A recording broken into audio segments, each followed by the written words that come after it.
name is Chelsea Troy. My pronouns are she, her, hers, and I currently live in Chicago, but I'm originally from Louisiana. My family moved around a little bit while I was a kid. I lived in Louisiana, and then for my dad's job, we moved to Alabama. And then after that, we moved again to Tennessee. And so I was in a few different schools and stuff when I was growing up. And until I went to college, which I then sort of went out of the South to do. And growing up, my parents were fantastic to me. And I was in good schools and that kind of thing. But with moving around a lot, I didn't really have a core friend group from small children all the way up through high school like some people do. I had to figure out how to fit in with a different crowd every couple of years.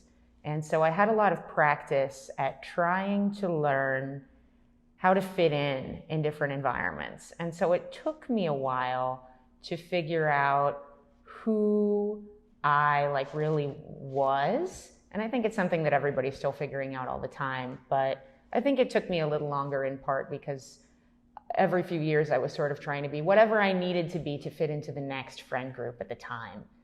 And growing up in the South at the time, in particular in the 90s,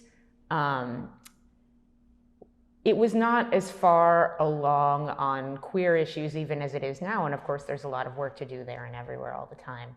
And so for me, growing up like a gay kid, I had this idea from very, very young, from kindergarten, I sort of started to get the message that that wasn't a thing that was okay, that that was a bad thing. And I studied very hard in school. I worked very hard in my extracurriculars and stuff because I felt this kind of need to make up for who I was afraid that I was. And I think those sort of habits stayed with me for a really long time, and in part sort of influenced my career trajectory and everything like that. But I had this idea for a long time that I worked very hard, which meant that I was a good kid. And that meant that this wasn't happening because bad things like that don't happen to good kids like me.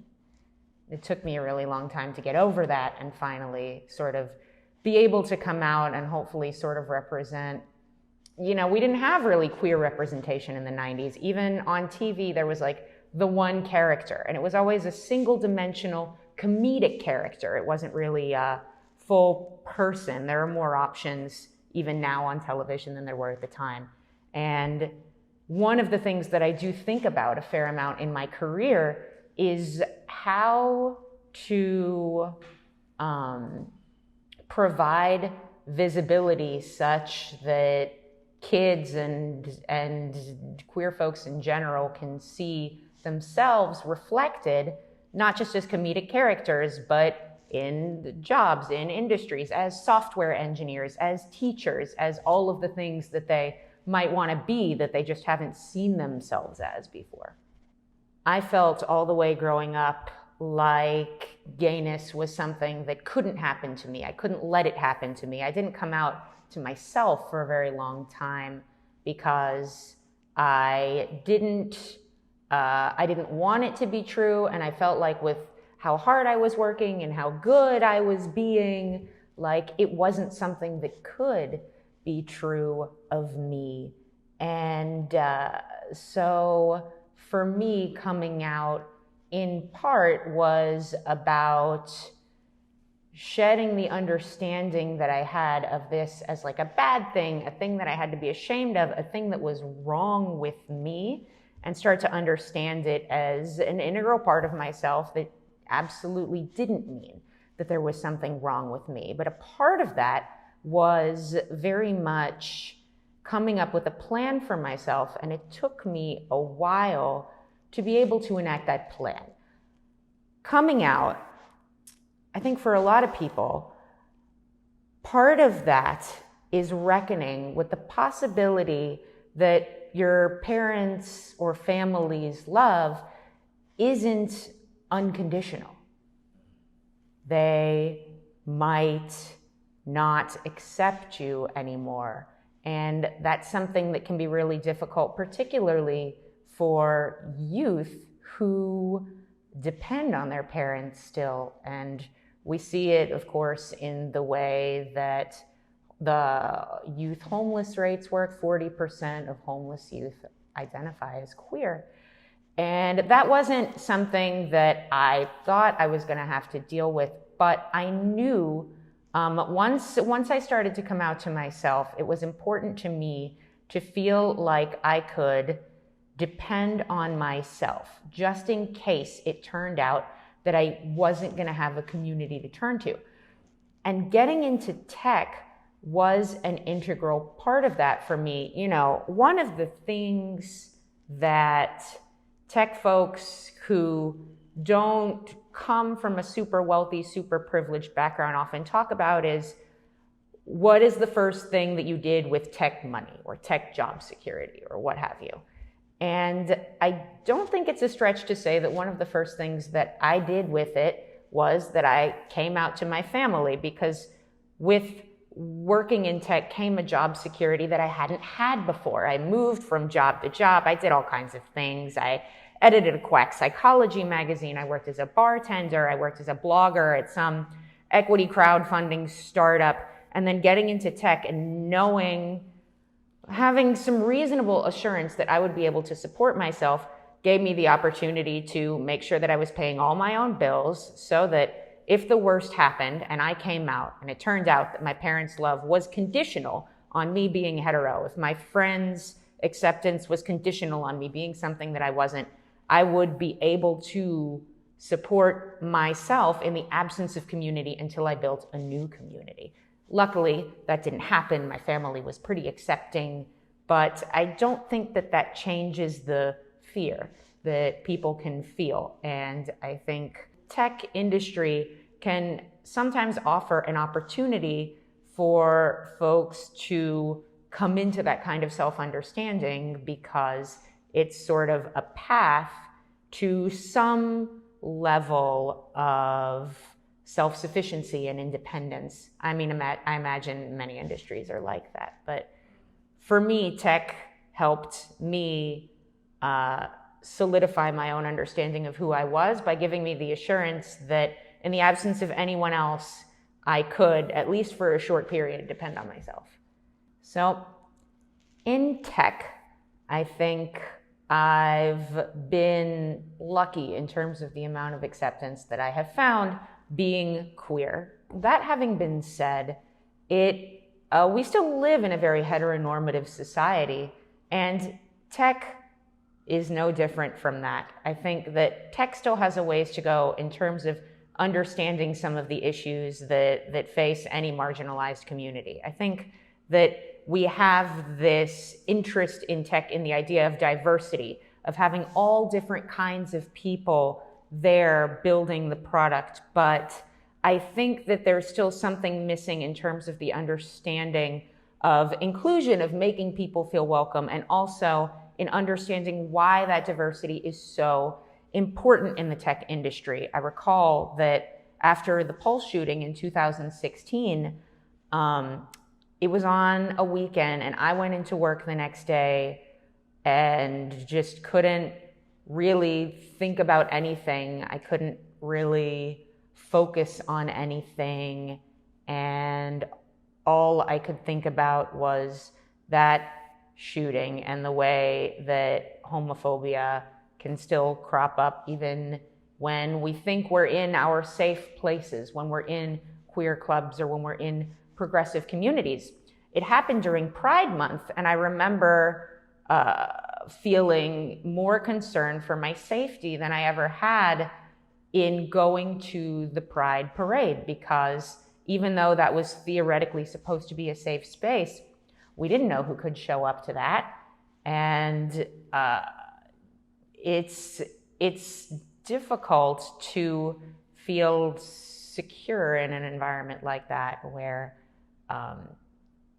something like that has so recently happened. And I went to work, and most of my colleagues were kind of It felt weird to me that they were acting normal. It felt weird to me that they were not so deeply affected by this thing that had happened. And there were 2 other queer people working in my office, and I went and I spoke to them. And it was just the same. They said, I can't really think today. I can't really work today. I don't really know what to do.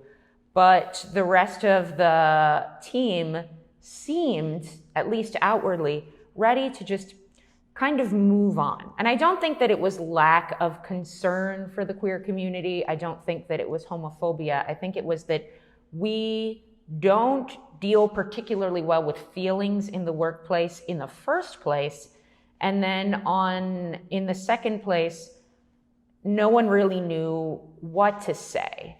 None of the managers or staff really had a good idea of how to be an ally in a time of crisis. It's very much a skill. And it's not a skill that we teach or prioritize or evaluate or hold people accountable for. And so it's a skill that people haven't necessarily developed. I think that those kinds of skills, those skills for making people feel welcomed into a space, are really, really important for the future of tech. And it's not just a matter of saying, like, we don't care if you're this or that. We don't care if you're different. We're happy to have you here. Part of it is going to be building the skills of having a culture in which people believe and think and feel and experience differently. It's going to be a matter of proactively extending care when something has happened to a marginalized community. And I think it's also in things like learning how to capitalize on different perspectives, because that creates disagreement, it creates conflict. And so when we avoid that disagreement, we make it harder for marginalized folks to participate in the tech culture. But what we also do is we miss out on all of the ideas that can make tech better. I think one of the things that we often miss when we're talking about the tech industry is that we want diversity and we want inclusion, but there isn't an understanding of why, other than that it's the right thing to do. And I do believe that it's the right thing to do. But I also see some of the gaps in the products that we build, in the technology that we build, and those are gaps that can only be filled by people who have a perspective that's different than the dominant perspective in tech right now. And I think that getting marginalized folks, getting folks with different perspectives into the room in tech, it's not just an act of charity. It's not just because we're being nice. It is absolutely a necessity for the tech industry to be able to survive and grow and thrive. Because we see situations where products get all the way to production that are supposed to recognize when a person is standing in front of them. They only recognize when a white person is standing in front of them.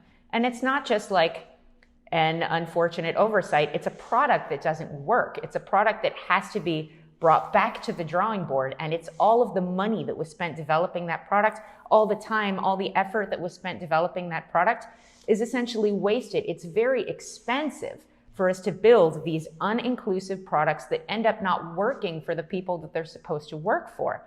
We see the same thing with accessibility. Like your smartphone. We think of the smartphone as this amazing technological shift, and we think about this keynote speech that Steve Jobs gave in 2007 at WWDC and how it changed the world of technology for everybody. But the thing that I think we need to talk about the smartphone is that every feature of the smartphone, almost every feature of the smartphone that you love, started out as an accessibility feature. It started out as a feature to make it easier for disabled people to interact with computers. In particular, in that 2007 keynote, one of the things that differentiated the iPhone was its multi-touch capacitive screen. You no longer had to work with T9 and with buttons. Your screen could change and you could tap anywhere on the screen. Apple didn't invent that. That was created by a company called Fingerworks that Apple acquired in 2005. And the original purpose of the devices that Fingerworks was creating was to make it easier for folks who lacked fine motor function to be able to interact with computers, because the typical keyboard and mouse setup wasn't working for them. And it turned out that that accessibility feature ended up making computers more useful for almost everyone. And in the same way, when we build technology, we focus on the happy path to get to market fast. And sure, focusing on the happy path, focusing on the dominant perspective may get us to market fast, but ultimately, if we want to build a product that works well and is maintainable and grows and serves the community that we want to serve, we have to start with the perspectives that are on the margins. Now, by definition, those are never going to be the dominant perspective because they're always the perspectives that are on the edges of the product development process. They're always on the edges of the group that we're imagining using the technology that we're trying to build. But by focusing on that group, we can automatically capture the needs of the people who are in the middle. And more often than not, we find that when we build a product that works for the folks it's the least likely to work for, we end up with something that everybody vastly prefers to what they had before. And we end up with something that drives technical innovation much further, much faster, much more reliably than only focusing on the dominant perspective. One of the things that I think about when I think about the evolution of technology and focusing on the marginalized perspective is that famous Henry Ford quote about how if I had asked the people what they wanted, they would have said faster horses. If he had asked people who couldn't get into carriages or who couldn't ride horses, that's absolutely not what they would have said. And so I think there's something to be said for asking the community, but in particular, asking the community that the current technology doesn't serve at all.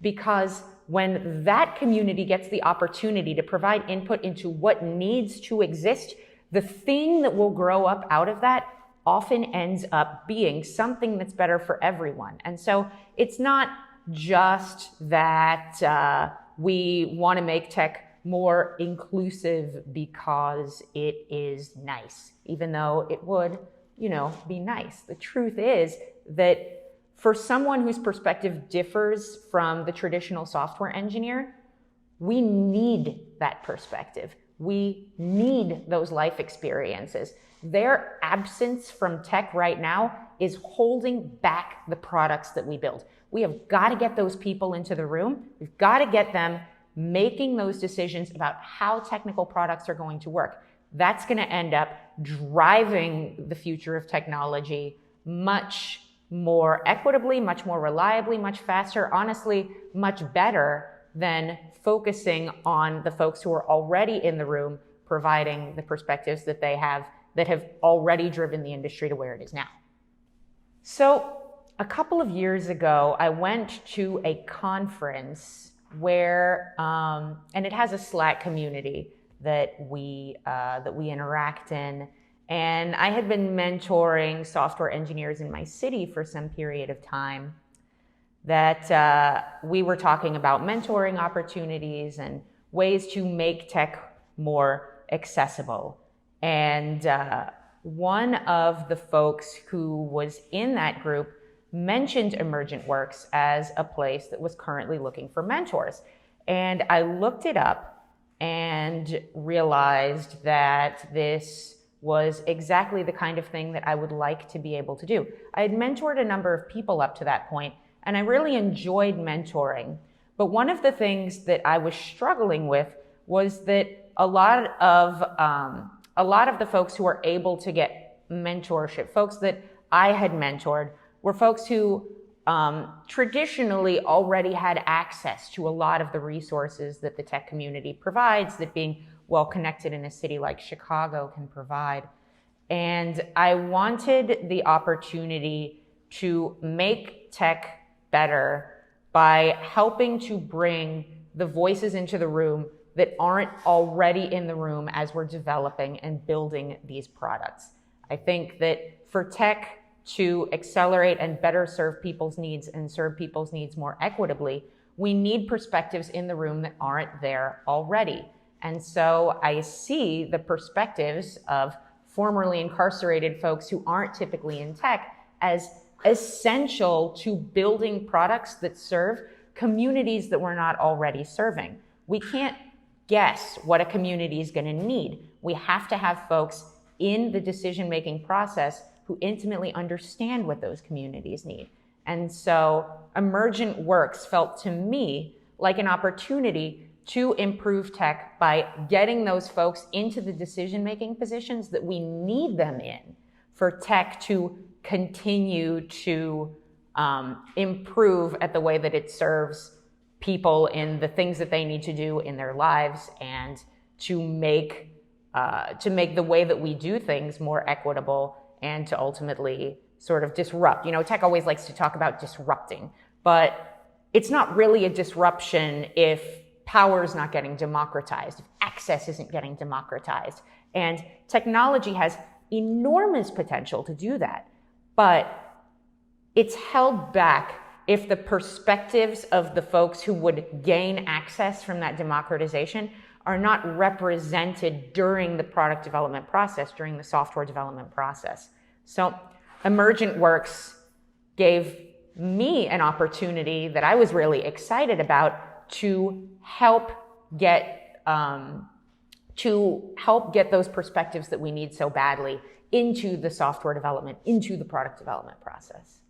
For me personally, having the job security of tech gave me the opportunity to come into my own in a way that I hadn't before. But that's just even for one individual who works in tech. I think that also the access that technology can provide for others is enormous for improving access to public services, or even to goods, to be able to get around, for all of those kinds of things. Tech gives us an opportunity to scale beyond what might be access to one person or access to one individual resource. An app can make it easier for somebody to sign up, for example, to get their driver license test done when they're working and they're not able to go to the DMV to make that appointment, but they're not able to get on the phone to make that appointment.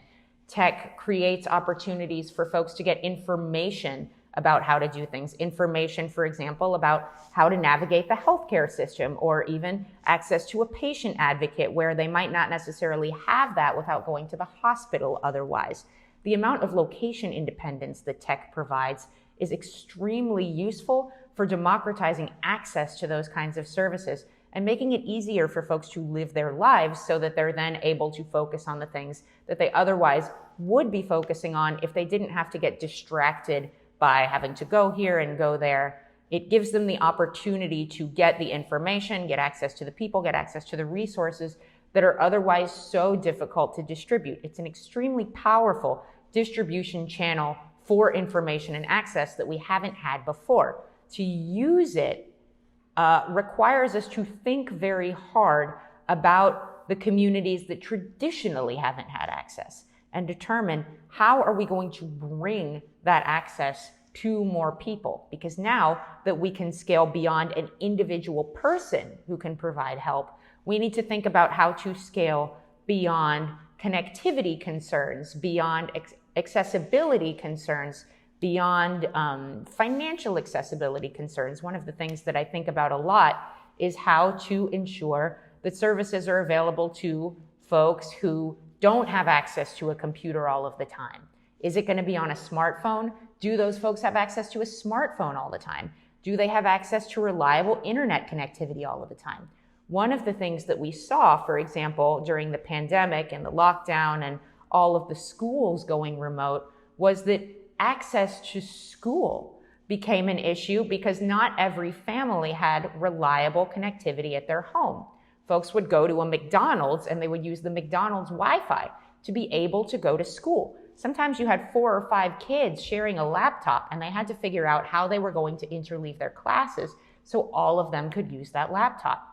In order for tech to finish what it has started in terms of the democratization of access to information and resources, we as tech workers need to be thinking about how to provide that next level of scaling. Suppose that a family only has 1 laptop and an unreliable internet connection. what educational resources can we still provide in a situation like that? That kind of thinking is going to make education more accessible for everyone. And that's the kind of potential that we're sitting on in tech that we can only take advantage of by understanding the perspectives that have traditionally been left out of the conversation about how to build and use these products. It did give me a sense of purpose. We have this idea in tech about the 10x developer, and everybody has their understanding of what the 10x developer is. This super productive developer who can do 10 times the amount of work of a normal developer, and the traditional understanding is they like sit off in a corner and they hack all day, and they're just these amazing like programming prophets or what have you, these prodigy kind of people. And I tend to think that that understanding of the 10x developer misses a lot of things. In the first place, if you are writing that much code, you're inevitably leaving a lot of technical debt that other people around you are going to have to clean up. That slows down the other people around you, and it ends up taking away from the 10x capacity that you have created, because in your process of writing 10x as much code, you forced all your coworkers to write half as much code because they have to clean up after you. So I tend to conceptualize the idea of the 10x developer a little bit differently. I think that if there is such thing as a 10x developer, that developer achieves their 10x-ness by enabling their community such that 10 more developers worth of insight is available that wouldn't have been there without them. And they can do that in a number of different ways. They can document and write code and enable and empower their team such that 100 other developers become 10% more efficient. They're able to get 10% as much done. Or maybe they're bringing people into tech who wouldn't otherwise be here. And by that means, they're adding 10x developer power of themselves to the development community. But the idea of the 10x developer, if the 10x developer exists, it is through empowering others in their community to collectively create 10 times as much resource as themselves. And I think that for me, if I have a path to 10x-ness, it's through teaching and empowering other people and having the opportunity to empower other emerging developers through Emergent Works has been a big part of that for me. And it's given me a great sense of purpose, both in terms of adding their talents and their perspectives to the tech industry, and also in terms of adding perspectives to the tech industry that aren't traditionally here, that we need really badly in order to be able to innovate past the boundaries that we've already innovated to in tech. I think society demonizes formerly incarcerated people for a number of reasons. The first, perhaps, being institutionalized racism that's just part and parcel with the way that our entire society has been built and designed. We grow up having this idea of what it means to be incarcerated, and the ideas around how someone becomes incarcerated, the ideas around what a crime looks like are very much influenced by television and pop culture that just makes it look very different than it is. Very often, the circumstances of desperation are not accurately depicted, and very often what counts as a crime isn't really depicted on these shows. And so when folks imagine a formerly incarcerated person, they're often thinking about a very unrealistic and untrue caricature that they learned from pop culture that is completely divorced from the reality of what it's like to be formerly incarcerated. I think also folks don't necessarily realize, again, because pop culture doesn't cover this, the kinds of barriers that formerly incarcerated people face, even after the fact, even sort of once they're looking for a job, once they're trying to pay rent, they're trying to take care of their family, they're trying to reconnect with their community. There are all kinds of barriers there that folks aren't even necessarily aware are there. And a realistic look at things, as opposed to the caricatures we see in pop culture that are designed to entertain rather than to educate. That realistic look would reveal that we're just talking about people. We're talking about people who have lives, who are trying to provide for their families, who circumstances broke differently for them than for other people. And a lot of times it is literally just that. It is literally just a circumstance that different people in those same circumstances, the same thing could have been the case. And that those circumstances, because of the way that our society is built, the way that our justice system is built, there is a point at which starting a new career or continuing on an existing career is made harder and harder by having been formerly incarcerated. And in the end, makes it much, much harder than for someone who has, at that point, the same level of drive, the same access to resources even, the same level of experience or education or what have you, for someone who just doesn't have this one thing from the past on their record. And that circumstance of this piece of the past following you around in a legally binding way is very different from anything else, from college degrees or even family circumstances, job circumstances, those kinds of things. We see, for example, in tech, sometimes an executive, they'll be revealed of having had a history of harassing colleagues or making it more difficult for the people under them in the organization to be able to get anything done. And what happens? There's a golden parachute and they are permitted to leave with their honor intact. It's difficult for me to justify and understand why something that grave is permissible and gets forgiven, and we want to save face, and we want to save this person's career from being ruined. All of the focus in those cases is on protecting this person's future.